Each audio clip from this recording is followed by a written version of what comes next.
Welcome to Custom Airsoft, and the fourth in the series of videos where we are looking at building a custom gun. Okay, so in the first three videos you will have seen us hopefully get the gun to this stage, and in this final video what we're actually going to do is look at the custom stock that we've built.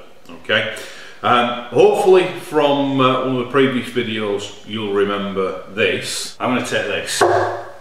This is a lump of teak, and what I'm going to attempt to do is actually build a wooden stock, and what we're going to show you now is what we turn that into.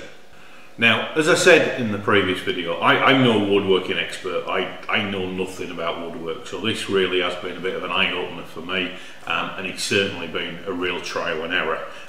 One of the reasons we didn't video it was we've had to find out how to do it, to be honest, and that really wouldn't have made for good videoing. So what I did initially was I drew a number of templates just on cheap sort of plywood. I cut them out to try and come up with a design that I was actually happy with, held those against the gun, and came up with a design that we liked, and to be honest, this is where we ended up. Okay. Now, I haven't got any great woodworking tools, to be honest, and what I did with this was I cut the basic shape out with a handsaw.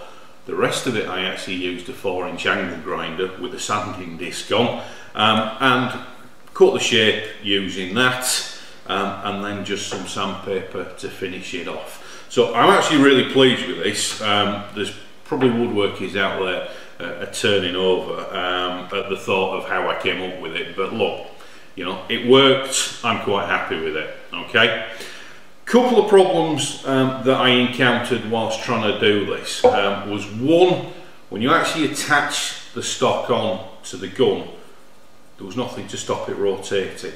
So if we can just get a close-up in there, what I've actually done is I took the plate off that sits between the gun body and the stock tube on a normal gun, and I've actually attached that onto the wooden stock, so that is actually going to stop the stock rotating. Okay, the second challenge I had was the fact that we needed a hole all the way through the wooden stock to attach the bolt, so that was a little bit of a challenge, and what we've got in effect is quite a broad hole all the way along there, then a very narrow hole through, and a broad hole again for the actual body of the gun to attach. So in the middle here we've got quite a narrow hole, that's just broad enough for the bolt to go through, and that actually does hold the whole thing in place very nicely. Okay, now obviously we're not going to leave it looking like this because it's a bit untidy, so again you have to use a little bit of an imagination, and this is what we came up with. Right, so for the butt plate, what I've actually done is got a piece of this. Now, this is just an offcut of industrial flooring. You'll see it in the back of pickup trucks, you'll see it on warehouse flooring, you do see it in some posh kitchens as splashback behind the oven and what have you. But what I did with that was basically cut a length of it, and then using a grinder I actually came up with that. Okay, it's nothing flash, it's nothing fancy, but it's a little bit rugged. I actually quite like it when it's on the gun. If you can come up with a better idea as to what to put on your stock plate, then fill your boots, but I actually quite like that. So what we'll do now is we're going to put the stock actually on the gun and see how the final thing comes together. So we've got our stock here, and I've actually threaded the bolt through. I've got that held in place there with a screwdriver just to make it a little bit easier for me, and we've got the gun here. So all we're going to do is slide the stock on there and simply tighten the whole thing into place. Now it is quite a big bolt because obviously it's got to go through into the gearbox to hold the thing steady. So with a few more turns,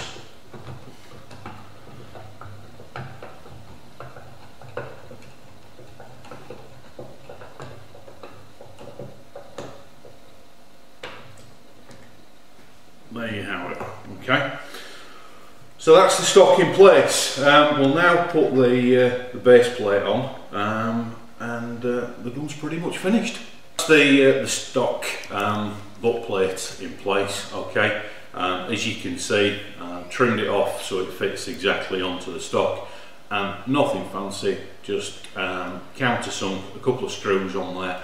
Once that stock's on there, it's not going to have to come on and off every week to put your battery in, so that's going to do a job for us. That's pretty much the gun finished. The only thing that I've decided to add as well is one of these. It's a 2,500 round drum mag. Okay, it's going to give him a little bit more firepower. He is a little bit trigger happy, so he's probably going to put that to good use. So we'll just introduce that, and that's going to allow us to stand our gun up. So there you go, that's it. It is completely different, but then at the end of the day, that's the whole idea of a custom gun. It's not going to be everybody's cup of tea, and I appreciate that. The wooden stock is very, very different, a bit of a throwback to the AK as we try to come up with there. I like it, hope he likes it. We were going to try and test fire it this afternoon as well, but typical Irish weather, it's been raining for about the last 3 weeks and it's still throwing it down, so I'm not going to take it outside and short it out on the first visit. So there you go. If it's not your cup of tea, hopefully you've picked up a few ideas that you can use when you're building your own custom gun. If you do like it, great, pleased with that. Stick some likes up on the video if you do like it, because we do get a lot of people giving us thumbs down, but it'd be nice to get a few thumbs up on this one. So tell us what you think of it, and hopefully you've got something from it, and we'll see you again.